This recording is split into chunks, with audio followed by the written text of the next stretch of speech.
இந்திய தொலைக்காட்சிகளில் முதல் முறையாக திரைக்கு வந்து சில நாட்களே ஆன புத்தம் புதிய தற்குறியின் ஸ்பீச். அவர்கள் சொல்லும் பொழுது எனக்கு குற்ற உணர்ச்சியாக இருந்தது.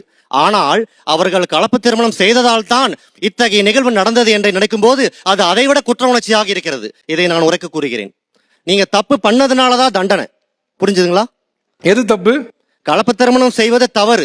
அந்த தவறுக்கான தண்டனையை அவர்கள் அனுபவித்திருக்கிறார்கள். இந்த ஈனப்பைய பேசுறதை கேட்டியலா? இதுல செந்தமிழ்ல வேற பேசிக்கிறார். அதாவது இந்த ஜாதி விட்டு ஜாதி மாதிரி கலப்பு திருமணம் பண்றாங்கல்ல, அது வந்து பெரிய தவறு. அந்த மாதிரி கலப்பு திருமணம் பண்ணதுனால இப்ப அந்த ஆணவ கொலை மாதிரி ஏதாவது ஒரு நடந்துச்சுன்னா அது வந்து அந்த தவறுக்கான பலன். ஜாதி வெறியில இந்த நாய் பேசிருச்சு. பேசுனதுக்கு அப்புறம் ஆஹா புழக்க போறாங்களே, நம்ம இப்ப ஜாதியில இருந்து மொழிக்கு கொண்டு போயிட்டோம்னா அதுக்கப்புறம் நம்ம எஸ்கேப் ஆயிடலாம். மொழின்ற போர்வைக்குள்ள பொத்திக்கிட்டு உட்காந்துடலாம். நீங்கள் ஒரு மாநிலத்துக்குள் திருமணம் செய்து கொள்வீர்கள். நாளை தெலுங்கு, கன்னடம், மலையாளம், இந்தி என்று மாற்றி மாற்றி திருமணம் செய்யும் பொழுது ஒரு மொழியின் ஆதிக்கம் தமிழ் மொழியின் மீன் படர்கிறது. அதனால் ஒரு இனத்தை காக்க வந்தது கலப்பு திருமணம் அல்ல, ஒரு இனத்தை அழிக்க வந்ததுதான் கலப்பு திருமணம். இதுவும் ஒரு விதமான இனவெறி தாண்டா ஈனப்பயல். அதுக்கு ஆவுடைய நறுக்குன்னு ஒரு கேள்வி வைப்பாப்ல. அப்ப தமிழுக்குள்ள எல்லாருமே கல்யாணம் பண்ணிக்கலாமா? தமிழ் மொழி தானே அழியக்கூடாது. அப்ப தமிழ் மக்கள் எல்லாருமே கலப்பு திருமணம் பண்ணிக்கலாம்ல? யார் வேணா கல்யாணம் பண்ணிக்கலாம்ல? எல்லாருமே தமிழர்கள் தானே. தமிழ் ஜாதின்னு சொல்லக்கூடிய அந்த பிரிவுக்குள்ள கல்யாணம் பண்ணிக்கன்னு சொல்ல வரீங்களா?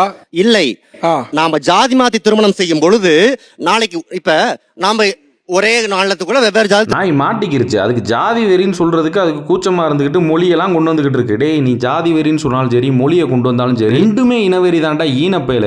பேயில போவான் மூஞ்சி மோரையும்